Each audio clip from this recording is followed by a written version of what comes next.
Is the slide visible? Yes, sir. Okay. Yes, sir.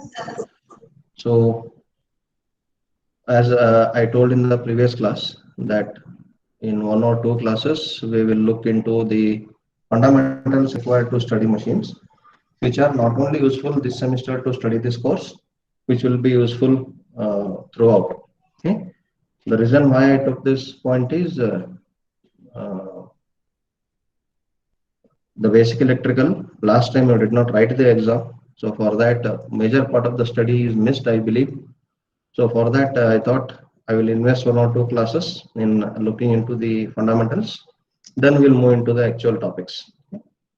So, and one more thing regarding the practicals, labs. Okay. Wednesday and Monday you have lab. Monday there will be machines lab. Wednesday there will be op-amps lab because it is online platform.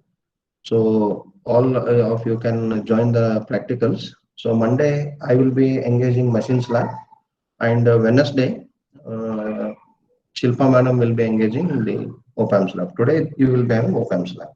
Okay. Uh, Magnetic effect of electric in fundamentals. What we will look, I will just list out. Magnetic effect of electric current. Okay. In the previous semester, when we looked into the circuits, there I explained what is current, why current should flow in a conductor, how it flows in a conductor. Now we'll see what happens when the current flows in a conductor. Okay. Second is flux. Okay. And ampere turns. How these are related.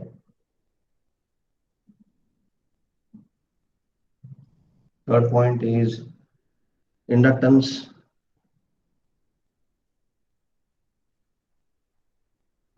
Okay. Capacitance, I don't think we need now. Whenever we want to look into that, we will see. Okay, so we'll cover only inductance. Fourth point, what I want to cover is electromagnetic induction.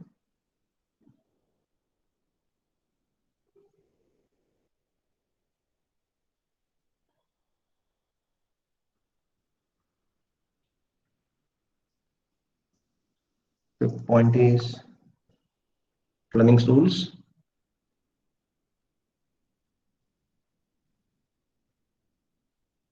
Fleming's right hand rule. Sixth point, force produced on conductor. This is actually the motor will start from 0.6.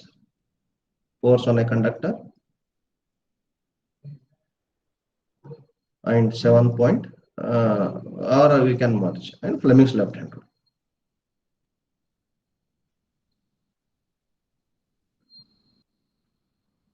Fleming's left hand. So these are the things what I next concept of torque. Actually, torque we will formally see in the syllabus itself.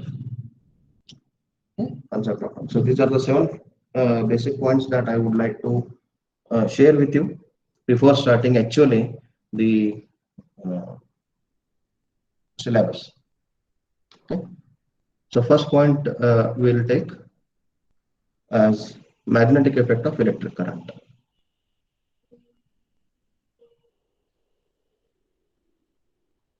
I will not go in detail with the theoretical or the equations aspect. Okay, mathematical I don't want to deal because again so many laws will come. Okay, I just want you to appreciate the knowledge. Okay, that you have to have before we start actually the machines.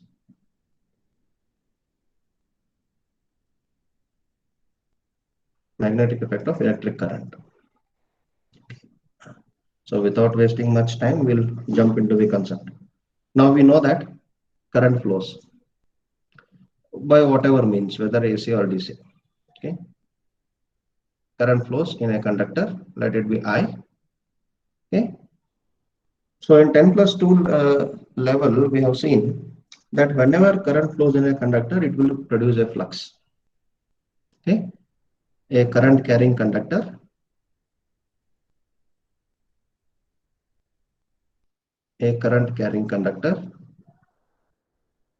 will produce flux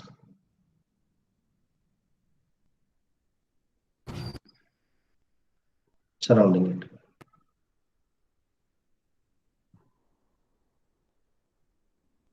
Okay, surrounding it. So it means that when this conductor is carrying current in this direction, let this be I, okay, then the flux is produced surrounding this conductor. So these are the flux lines.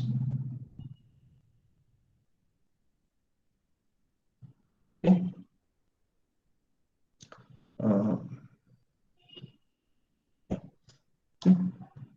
So direction is rightly marked. How do I get the direction of flux surrounding this conductor?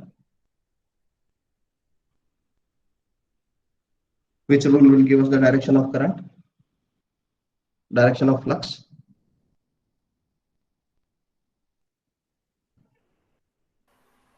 Right hand. Okay. Right hand thumb rule or corkscrew rule. Is it right? Direction is right?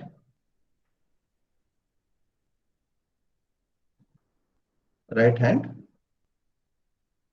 thumb rule.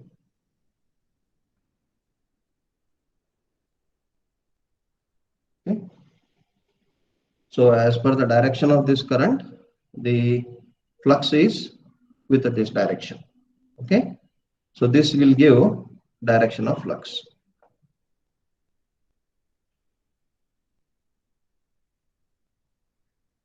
Now the question is, will every conductor carrying current produce flux? Okay. That is the question. Whenever any conductor carries current, it will produce flux. That generally we have seen. But when we look into the things particularly, it is not that each and every conductor that is carrying current will produce the flux. Okay. So conductor should have some quality. Okay. A conductor should have some quality, or you can call it as a property. Okay. So conductor should have a certain property or quality so that a flux is produced by that conductor when it carries the current. So what is that property? Yes.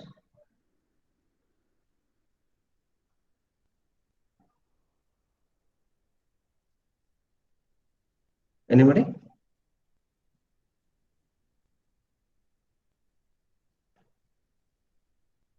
Am I audible, right? Yes, sir. Okay. No, sometimes I hear that because I'm working on Wi-Fi. I don't know whether if there is a disconnection. Yeah. So it is not that every conductor which is carrying current will produce flux around it. Okay. Okay. Only those conductors.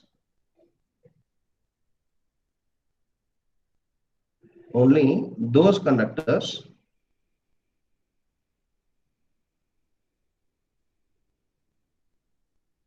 that have inductance. Only those conductors that have inductance are capable of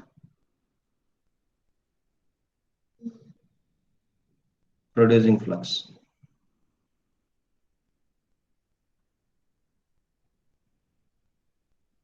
Yeah, only those conductors who have inductance property in them, those are capable of producing flux. Okay, resistive conductors cannot produce flux. Okay, resistive conductors are the conductors which we have seen in the rheostats. All of us, we have used rheostats in the previous machines lab. Yes, did we?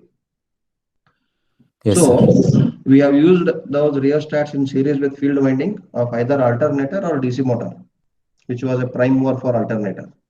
Okay, so there the the rheostat was carrying current, the same current that the field current was carrying.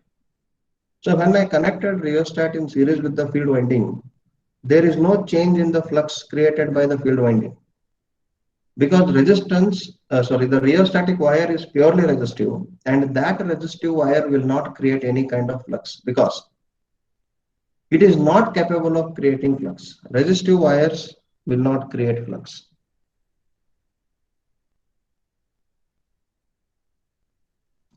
Okay, resistive conductors will not create flux.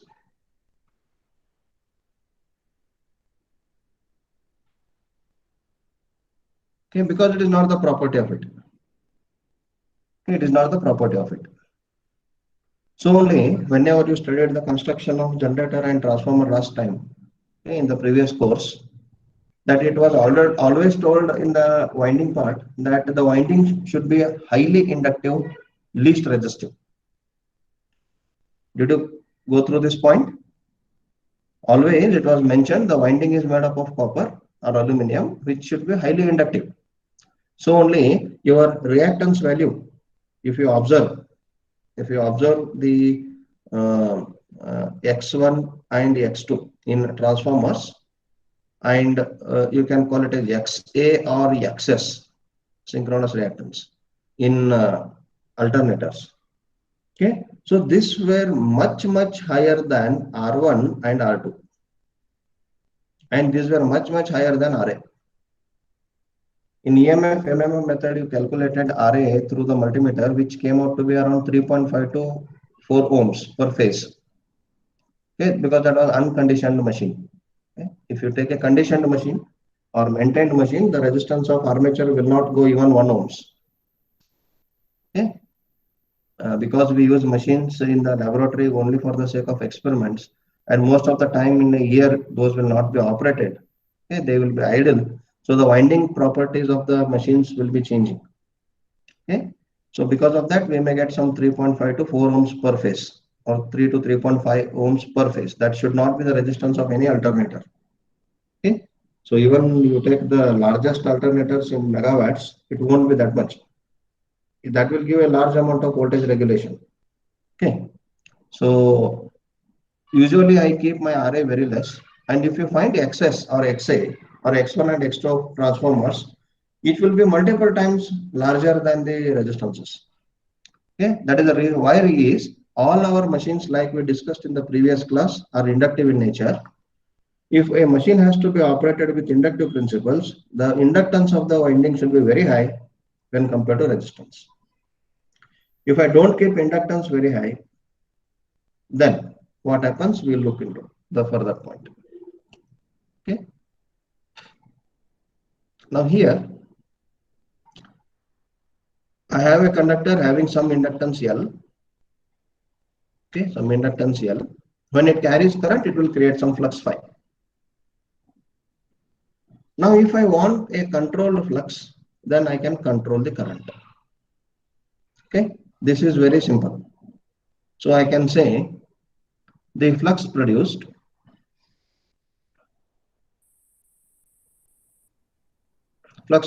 is proportional to current flow. That is, phi is proportional to I. Now, if I want large flux, I should give large current. But if I start giving large current, my copper losses in the windings will not start increasing. So the efficiency of machine will go on decreasing. Okay. Whether I keep resistance as small as possible, but still there is some finite amount of resistance present in the winding. So if I make large currents to flow only for creation of magnetic field, along with this, load currents will also flow. Okay, so the total current carried by the winding will be very high generally, or the conductor will be very high, which will end up in a large amount of copper losses. Okay, so I want more magnetic field, but I don't want to increase the current. What should I do then? Before that, I can say this flux is proportional to current, or flux is equals to some constant into current. and that constant is known as inductance. Have you come across this equation? Phi equal to Li? Yes or no?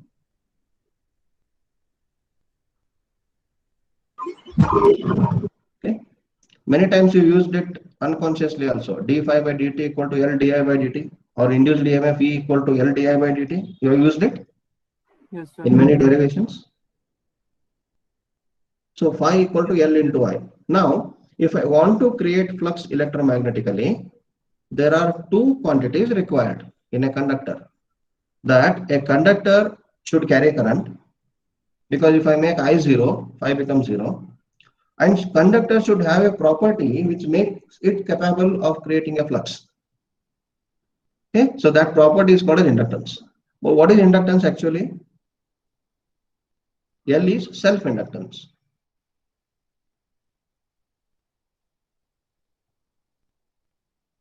Okay, how you define inductance?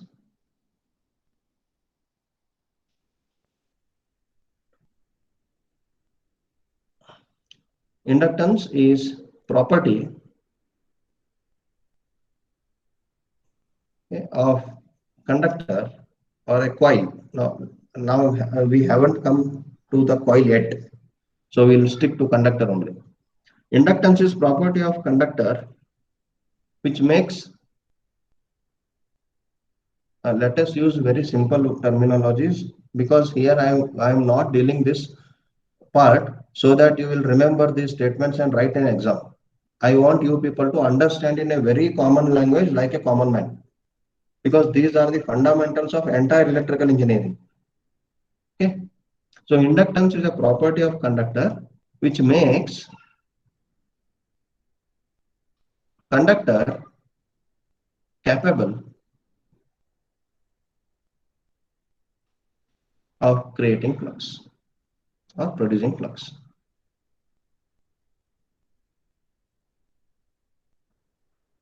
Producing flux when it carries current. When it carries current. Because we are dealing with electromagnetism, I am talking about electromagnetic principles. Okay, natural magnet don't need any current to create magnetism. Its magnetism is depending upon its volume. Bigger the size of natural magnet, more is the magnetic field. That is the limitation why I can't use natural magnets in my machines for large applications, because the magnetic properties are limited and those are not variable. Okay, so if I want to get the variable magnetic properties, then I have to vary the size of the permanent magnet itself, which is not feasible practically every time.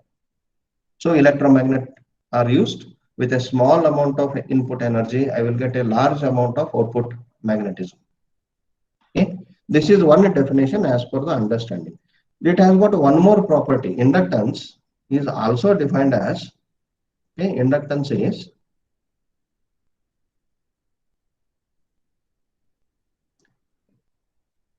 property of conductor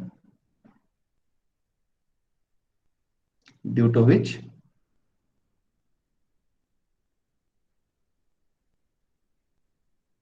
it opposes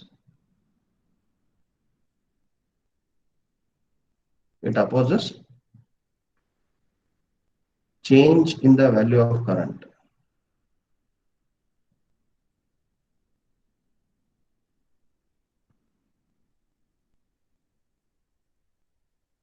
Please be careful in remembering the statement. It opposes the change in the value. It won't oppose the current. Please remember. It is the resistance which opposes the value of current. Inductance opposes the change in the value of current. This is the reason why current lags behind the voltage in inductive circuits. Mathematically, we have proven in basic study that current is lagging behind the voltage by an angle 90 degrees in pure inductance and less than 90 degrees in practical inductance, which has got some resistance. Okay, but why it does? Mathematics is there because there is physics. Okay, I can mathematically prove that current is lagging because physically the current is lagging. Okay, it is not because of mathematics, physics exists. There is physical phenomena that I want to understand through mathematical analysis. Okay, so mathematically I can say that I equal to I am sine omega t minus phi. That has come through derivation. But why I have to take that derivation with those assumptions, with those considerations? Because physically, current is lagging behind the voltage in inductance. Why it lags? Because inductance oppose the change in the value of current. So whenever current voltage changes in inductance, current will try to change. But the conductor itself is opposing that change. So the current will take some time to reach the voltage value or proportional value of voltage depending upon the impedance by some lag. This is the reason why current lags behind the voltage in inductor. But what happens in capacitor? The capacitance has a property to oppose the change in voltage.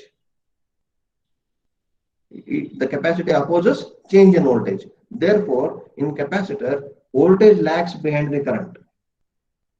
Or relatively, I say current leads the voltage in capacitor. So please don't forget these two statements. Okay? Why current lags behind behind voltage and inductance? Because inductance has got a property of opposing the value of current, a change in the value of current. It has got a property of opposing the change in the value of current. Therefore, the change is continuously opposed in inductance whenever the current wants to change itself. So the change becomes delayed. Hence, that is lagging. In capacitance, the change in the value of voltage is opposed by the capacitor. Therefore, capacitor lags behind the current in voltage lags behind the current in capacitor. Please keep these two things in mind. Okay. Now, not all the conductors that carry current will create flux. That is now understood. Now, if I want an electromagnetic field to be produced, then I should be using a conductor that has got certain inductance. Okay, so depending upon the value of inductance, my flux is produced. Now, two things we can observe from this equation 1. You can take equation 1. If the inductive nature of the conductor is very less, if it is less inductive, then to produce the same amount of flux, I need more current.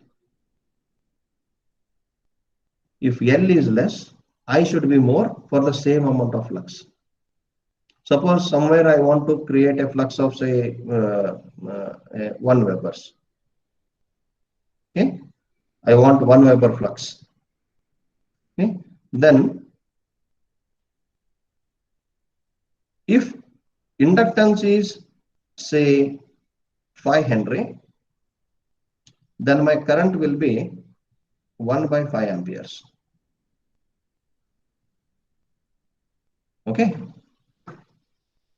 If I want to create the same flux of 1 Webers, and if inductance is say 2 Henry, then I need a current of 1 by 2 amperes. So 1 by 5 is 0.2 and 1 by 2 is 0.5. You can observe. Okay. If I want to have a flux of 1 Webers and if inductance is say 1 Henry, then my current should be 1 Henry. Sorry, 1 amperes. If inductance is say suppose 0.5, then my current should be 2 amperes. So what we understand from this equation 1 is, if I want a particular value of flux, and if I create a magnetic circuit with large inductance, then a less amount of current will do the work, which should be always my aim. But we have got a power factor problem.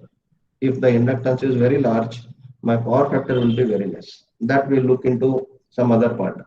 Okay, now we are not dealing with that. We want to understand. That's it. Okay. Now, if I want to keep the inductance very low, if I don't have a good quality magnetic circuit, then I end up in drawing more current from the source, okay, which will lead to larger losses. The efficiency is compromised. Okay, so this is the very first equation you should remember in the magnetic circuit. Okay. Are the things clear up to now?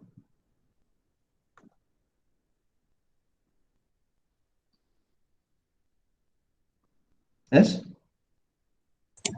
Yes, sir. Shall we move ahead? Yes, sir.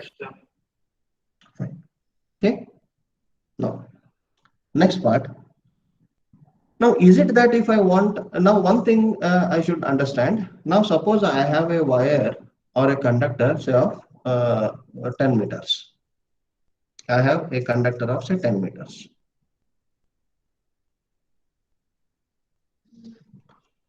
And I want more magnetic flux. Is it that always I have to increase the current I? Or is there something that I can do? That because once the wire is or the conductor is fabricated for a particular length, the inductance value will get constant. Okay, the inductance value will be constant. I can't change the inductance value as and when I want. Once the conductor is fabricated, done. The inductance value is constant. Hopefully, it will not change because of physical conditions or external conditions. We assume that all external conditions are not effective on the property of the conductor, and my inductance will remain constant throughout. Now, if I want to vary the magnetic flux, the only thing what I can vary is current. That is well-known fact. But I don't want to put more current, but I want more flux. How I can do that? If I take a straight conductor, the flux produced is of some value. Okay, and if I want to increase the flux, then the only way is I have to increase the current. But practically I can't do this. If I do use this kind of straight conductor to produce the magnetic field which I want in the machines, then the machine size will be very, very, very large. So instead of using a straight conductor, I will wind this conductor in the form of a coil. The same 10-meter conductor, what I will do, I will wind in the form of a coil.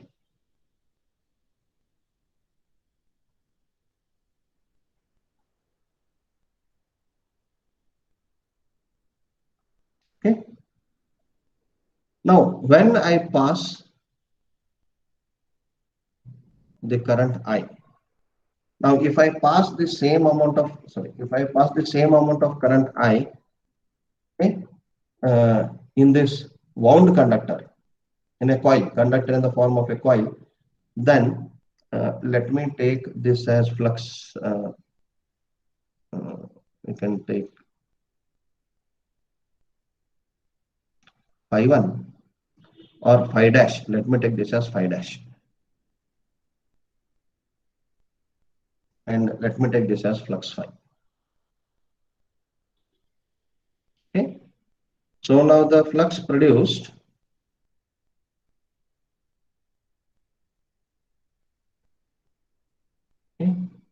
will be shown like this. This is flux phi.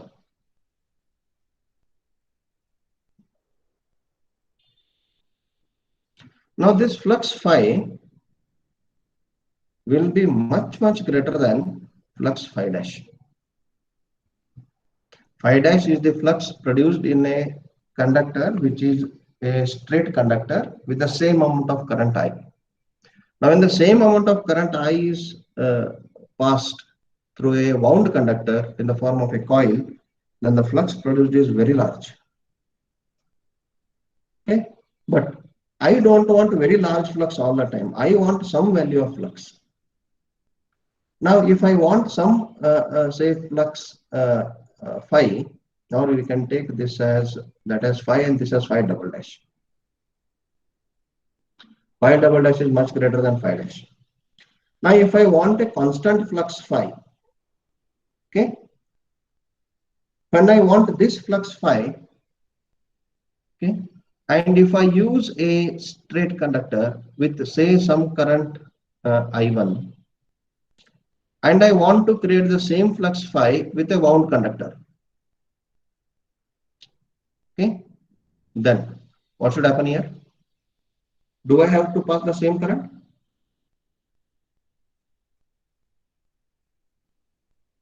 We have seen that if I pass the same current in a straight conductor and a wound conductor, the flux produced in wound conductor is very large when compared to the straight conductor. Now, I want a constant flux for phi. If I want to produce this flux phi using a straight conductor, I will get a current I1. If I want to get the same flux phi using wound conductor, let me take this as current I2.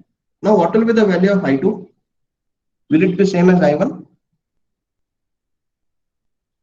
Less. Yes. For same flux, my I2 will be Less. much lesser than I1. By how much amount?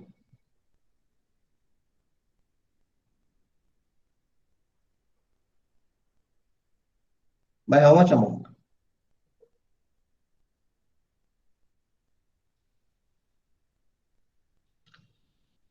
Now there is no turn in the straight conductor. Let me put one turn. Let this be I2. Now what will be I2 here?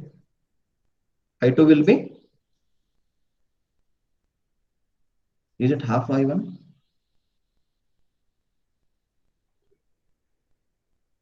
Yes?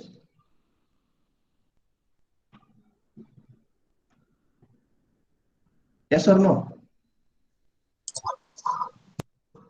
Yes, sir. Now if I use three terms,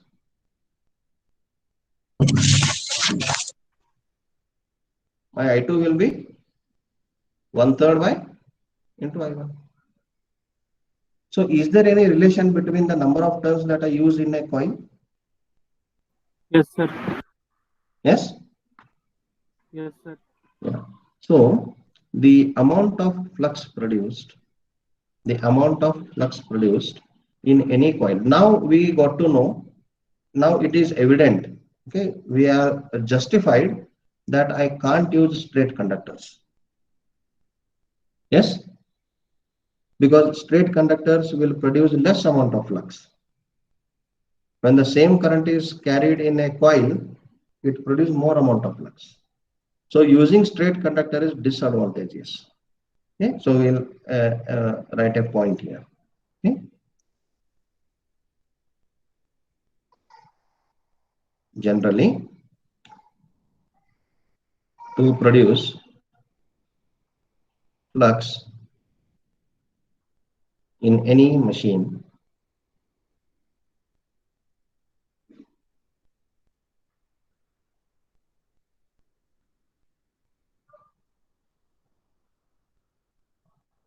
straight conductors are not preferred or not used.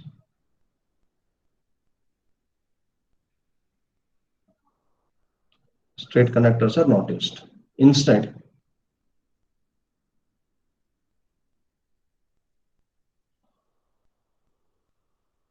we use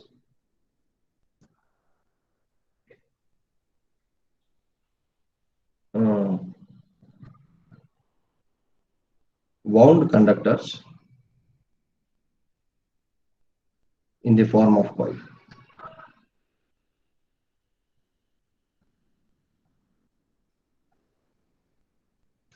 Wound conductors in the form of coil. Okay, so only everywhere you see winding, you will see a turn, you will see a coil. Yes. Now you know the difference between a conductor, coil, turn, and winding.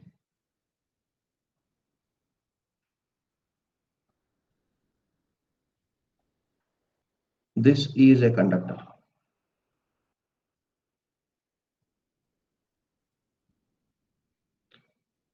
You studied alternators, in that you took Kp and Kd, right?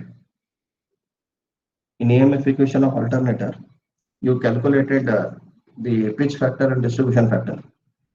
You remember? Yes, sir. There you talk about the coil span, especially in pitch factor, you talk about coil span.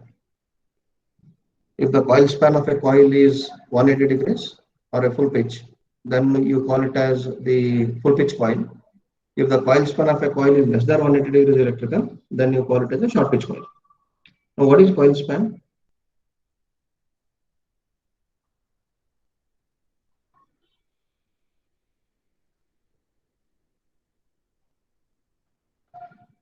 Okay.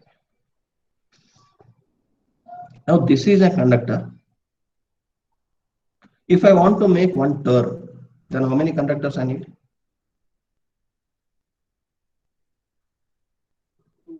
Yes? 2 conductors. This is turn. So, one turn is equals to 2 conductors. There is a back-to-back back connection or front connection. Okay, that is this is called a turn. Now, if there are multiple turns, okay, now suppose I take say some here. I take 3 conductors here, 3 conductors here. Okay.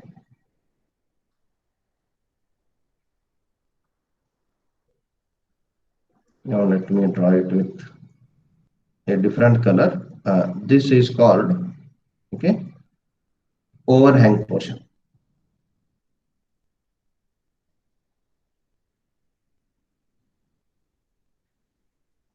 Overhang connection, or you can back or front connection you can call.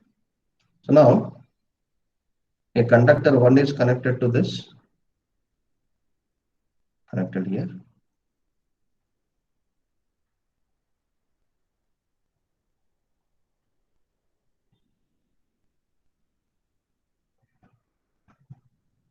What is this? Coil. Okay, so when I have multiple number of turns, that is called a coil. Even with one turn also I can call it as a coil. This is also known as a single turn coil.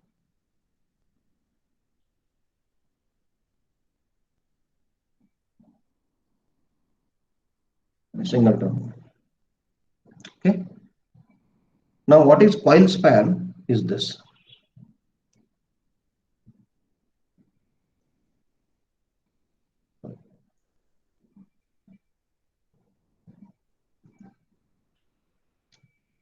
The distance between 2 coil sides. This is called coil span.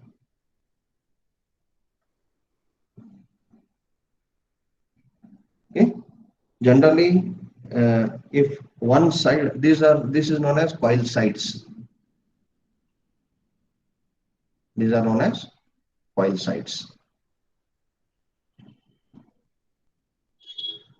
Okay, coil side 1, coil side 2.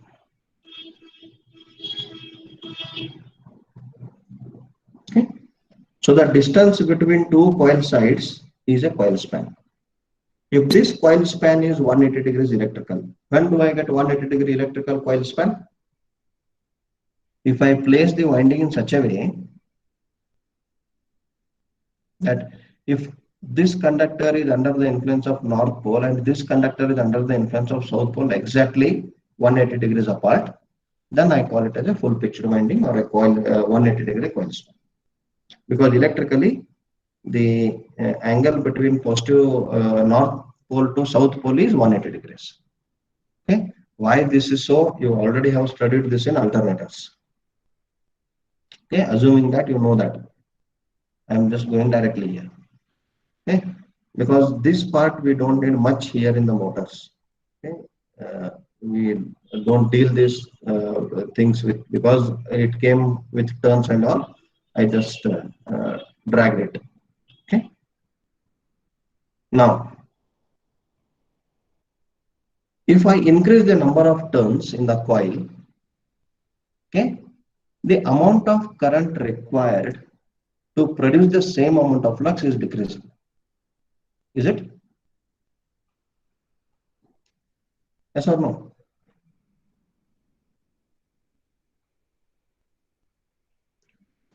Yes, sir. Okay. So now tell me, what is this flux depending upon? Is it only the current?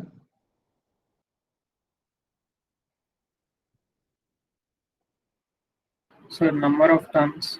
Yes, it is also depending upon number of turns now. When this is possible, only when I do not take straight conductor, but instead I use a coil. Now, in a coil,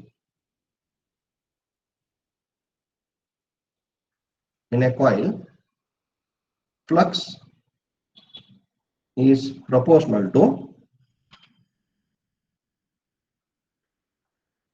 current, okay, multiplied by number of turns.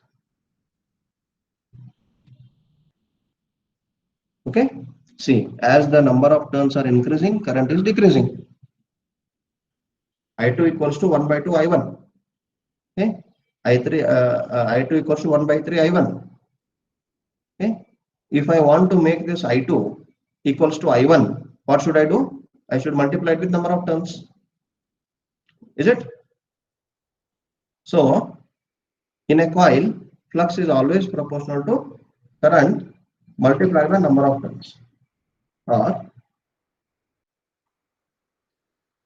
flux is proportional to ampere turns. Flux is always proportional to ampere turns. It is proportional, not equal. Still one more person will come here, one more quantity will come here to remove that proportionality. Okay, so flux is proportional to ampere turns. Now what this ampere turns is known as?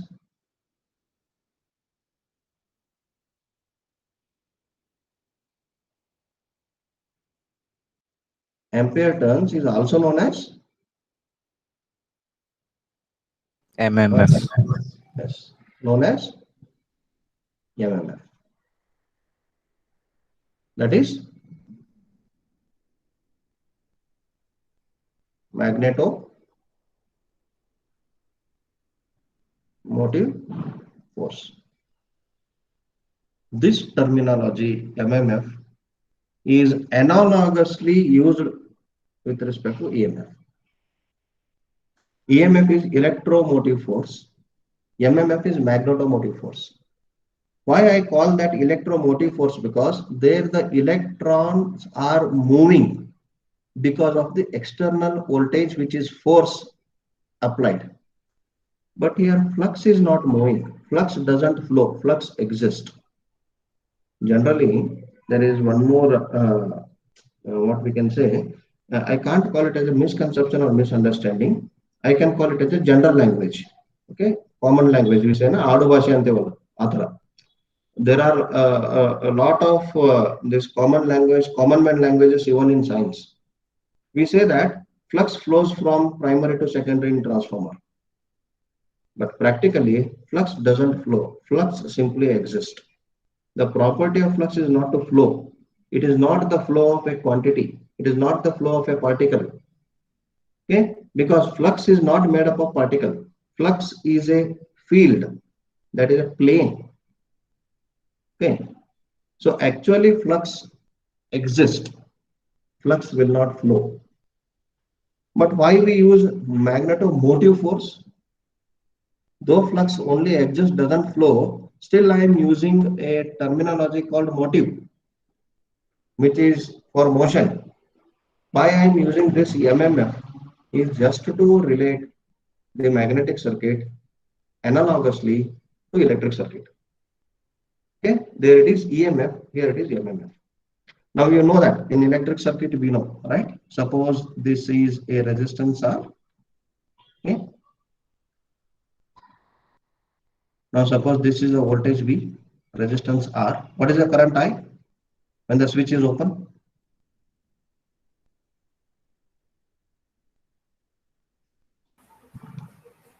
Zero. Yes. When the switch is open, current is zero. Why? There is not path for the flow of electrons. Okay. This is one case. Second case.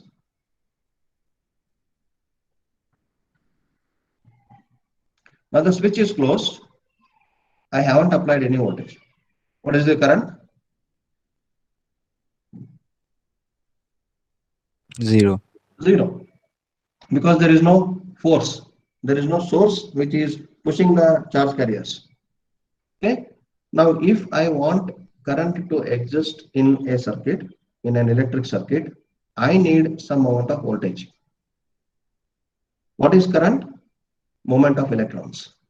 What is voltage doing? It is forcing those electrons to move in a circuit.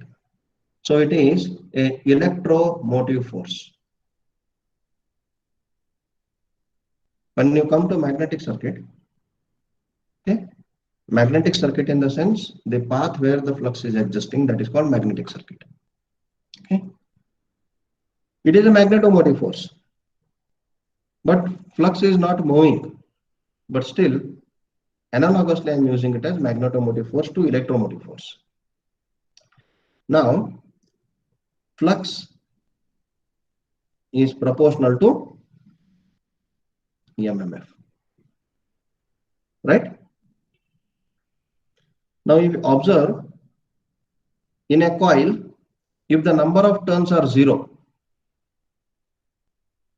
in a coil if number of turns are 0, then what is the flux produced? 0. Even if I take one conductor, isolated straight conductor, I have to take this as one turn. Okay. I can't consider even the straight conductor as 0 turns. I have to take it as one turn, or else my physics and mathematics will not match. Now I have number of turns in a coil. I have so many number of turns in a coil here, but I make current 0. What is the flux? Yes, 0. So to get a flux in an electromagnet, I should be having turns also. I should be having amperes also. Now if I keep number of turns large, I need less amperes. Yes. If I keep number of turns large, I need less amperes. If I keep number of turns less, I need more amperes. Which one would you prefer?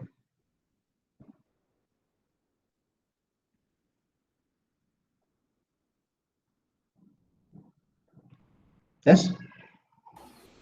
More number of turns.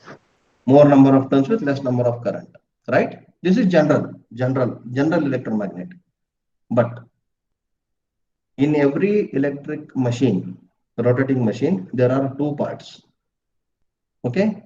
One is creating magnetic flux, other is carrying load current. Right? You take any machine.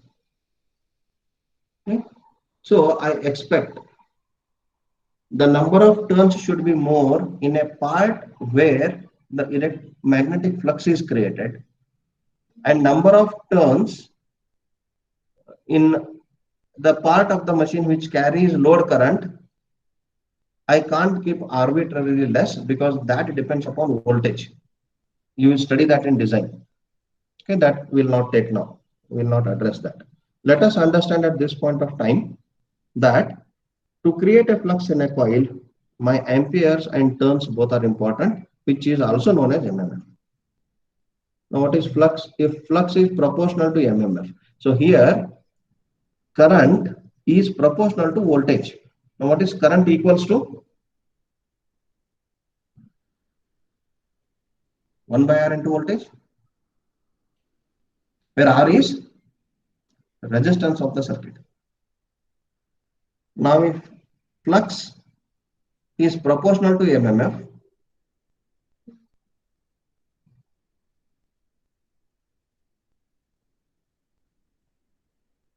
okay, then what should be here?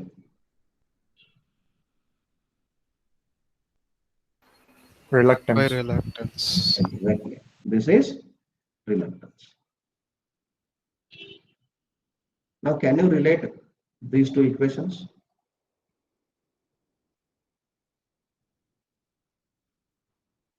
Are they appearing same? Let me call this as equation A and equation B.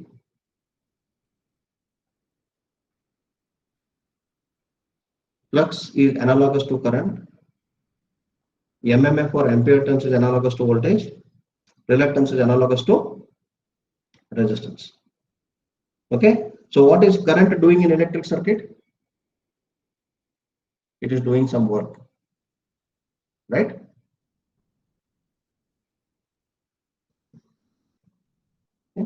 It is doing some work. What is voltage doing in electric circuit? Just a moment. Good morning, sir. Sir, sir, can I call you back? I'm in the class, middle of the class. Yes. Yes, sir. Yes, sir. Okay. Yeah. Now, in electric circuit, current is doing work. Voltage is assisting the existence of the current in the circuit against the resistance. What is in the magnetic circuit? It is the flux that is doing the work. MMF is assisting the flux to exist against the reluctance. So analogously, I can view magnetic circuit and electric circuit such that current is analogous to flux is analogous to current, reluctance is analogous to resistance, and ampere turns or MMF, magnetomotive force, is analogous to electromotive force or voltage. Okay. Here I can write V is equals to IR. Here I can write MMF is equals to flux into reluctance.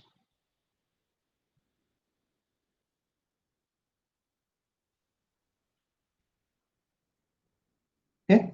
Here I can write I equal to V by R. Here I can write flux equals to MMF by reluctance. Here I can write R equals to V by I. Here I can write reluctance equals to MMF by flux. Okay. So analogously, I can use Ohm's law in magnetic circuit also, but I can't call this as Ohm's law. Okay. This is not Ohm's law. Ohm's law is applicable only to electric circuit. It is not applicable to magnetic circuit. Okay. So now we got to know that if in a coil a flux has to be produced by passing the current,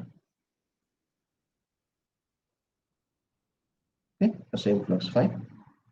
Then what I need number of turns and I need amperes. Until and unless I produce these two both, my flux will not be created. Provided this coil has got inductance. This coil has got inductance.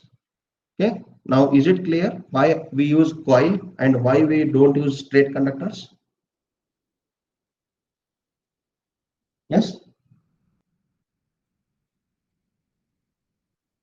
Because with straight conductor, the magnetic properties are limited. With coil, the magnetic properties are enhanced. Okay. So, in the previous Viva, to many people I asked the question, okay, that you calculated voltage regulation in transformer and alternator. What is the use of that value? Yes. But unfortunately, nobody came back and asked the same question, sir. Why? Clear the answer. Now I will tell. When the voltage regulation is of certain value, the voltage regulation is calculated by the machine designer before it is given to fabrication. Before the machine gets physically constructed, the voltage regulation is calculated. That is at the design part. When I design a machine, I will be knowing how many number of turns are there in field in armature or in primary or secondary in transformer. Okay, what is the value of current it has to carry? What should be the size of a conductor? Everything I know. This data I will give it to the person who is manufacturing, who is a mechanical engineer. The person who manufactures is not electrical engineer. He is a mechanical engineer or a process engineer, okay, or a chemical engineer sometimes. He is not an electrical engineer who will manufacture. So only I will give the dimensions and data.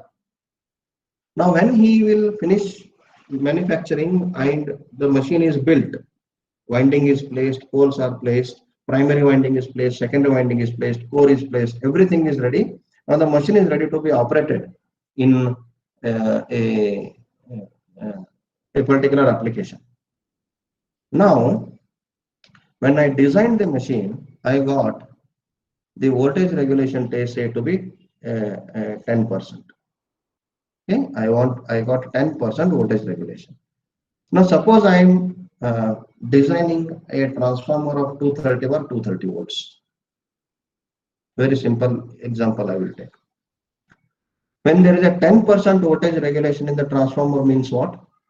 My full load voltage VT or V2 full load is equals to 10% less than 230 volts, which will come out to be 207 volts. 10% of 230 is 23, 230 minus 23, 207. So instead of getting 230 volts at full load, I am getting 207 volts at full load. With this, my appliances will not work. Now what I have to do? So what I will do is, I will increase the number of primary and secondary turns so that my induced voltage at no load is 230 volts plus 23 volts. Rough calculation this is 230 volts plus 10%, that is 23 volts. So at no load, my E0 will be 230 plus 23. This is 253 volts. So when I induce 253 volts in secondary at no load, I get 230 volts at full load. How can I do this? If I increase the primary current, because I have to either increase the flux or I have to increase the current. Okay. I increase the turns, because if you see the EMF equation of transformer, say E2 is equals to, it is 4.44 F phi m into N2.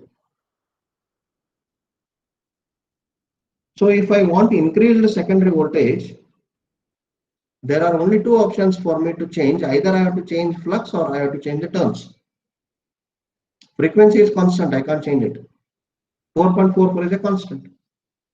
But if I increase phi m, what will happen? Iron losses will increase. I can't increase flux in the core as of I want. If the flux is increased more, either I get more iron losses or I will get the core saturation, magnetic saturation of the core. I can't do that. So the only option that remained with me is to increase the number of turns. So what I do with the value of regulation? With the value of regulation, I will get to know that what is the amount of voltage drop at full load. This is all at the time of design only. Okay. So whatever the number of turns I have now prescribed initially, I will increase the number of turns so that my no load voltage increases by 10%. Okay. So the entire electromagnetic induction depends upon turns.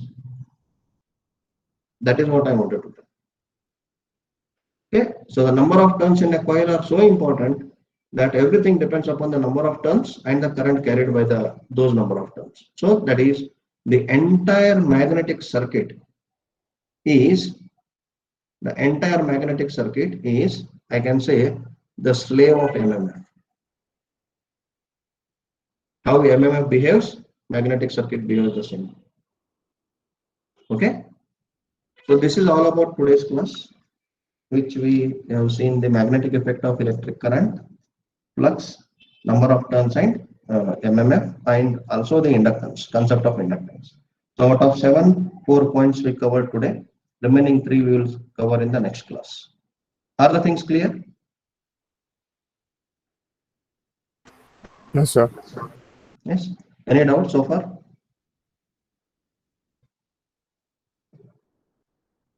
No, sir. And I hope you are noting down all those things. Okay.